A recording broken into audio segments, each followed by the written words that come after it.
Asia কাপের final মুখোমুখি India Pakistan. চাপের মুখে কি দুর্দান্ত ইনিংস খেলেন তিলক ভার্মা। 53 বলে 69 রানের ম্যাচ জেতানো, ফাইনাল জেতানো এক ইনিংস তিনি খেলেছেন। এর আগে আমরা দেখেছি সুপার 4-এর যে শেষ ম্যাচটা ইন্ডিয়া জিতেছে শ্রীলঙ্কার এগেনস্টে, সেই ম্যাচে 49 রানের একটা দুর্দান্ত নক খেলেছিলেন তিলক ভার্মা। এর আগে পাকিস্তানের বিপক্ষে 30 রানের অপরাজিত একটা ইনিংস তিনি খেলেছিলেন।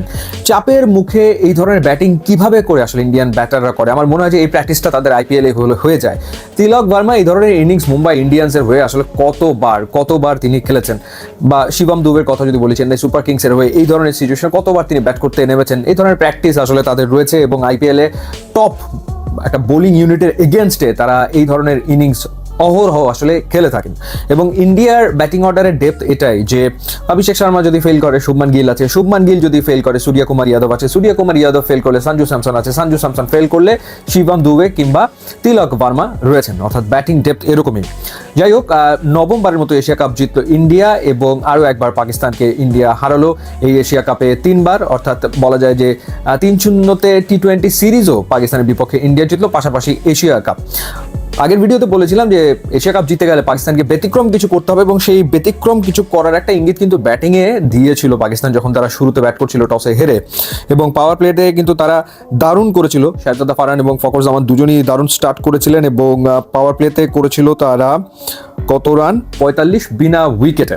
এবং একটা সময় তাদের রান ছিল হচ্ছে 84 বিনা উইকেট। তখন মনে হচ্ছিল যে পাকিস্তান বোধহয় প্রথমে ব্যাট করে মোটামুটি 180-190 একটা টার্গেট দিতে যাচ্ছে ইন্ডিয়াকে। কিন্তু ইন্ডিয়ার বোলিংয়ের ক্ষেত্রেও তাদের ফাস্ট বোলাররা যদি ফেল করে, যেমন জসপ্রীত বুমরা পাওয়ার প্লেতে খুব একটা ভালো বল করতে পারেনি, হার্দিক পান্ডিয়া ইনজুরির কারণে নাই, সেখানে বল করেছেন শিবম দুবে। তাদের যে 3 জন স্পিনার রয়েছে, মানে তারা তো ডেফিনেটলি ওয়ার্ল্ড ক্লাস এবং তারা এসে মিডল ওভারে ম্যাচের গতিপথ পুরোপুরি পাল্টে দিল এবং 33 রানের ভেতরে পাকিস্তানের 9টা উইকেট নিয়েছেন কুলদীপ যাদব, বরুণ চক্রবর্তী এবং অক্ষর প্যাটেল, যেখানে 4টা উইকেট নিয়েছেন কুলদীপ যাদব।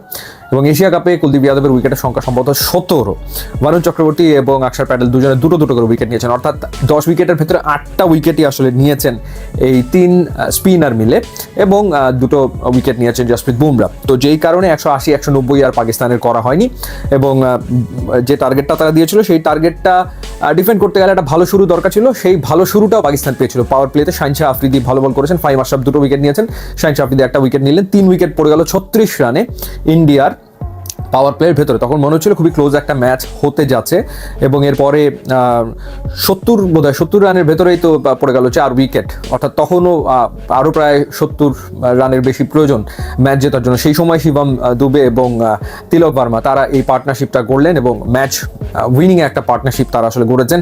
এবং 2টো পাওয়ার প্লেতে পাকিস্তান জিতেছে, কিন্তু 2টো মিডল ওভারে ইন্ডিয়া খেলাটা নিজেদের করে নিয়েছে। সো টি-20 is not all about power play. Middle over কতটা ইম্পর্টেন্ট সেটা এই ফাইনালটাতে আসলে দেখা গেল, সেটা ব্যাটিংয়ের ক্ষেত্রে হোক বোলিংয়ের ক্ষেত্রে হোক, যে মিডল ওভারগুলো আসলে কতটা ইম্পর্টেন্ট হয়ে ওঠে। তো যাই হোক, আরও একবার ইন্ডিয়া তারা আসলে দেখালো যে কেন তারা টি-20 র্যাঙ্কিংয়ের নাম্বার 1 টিম।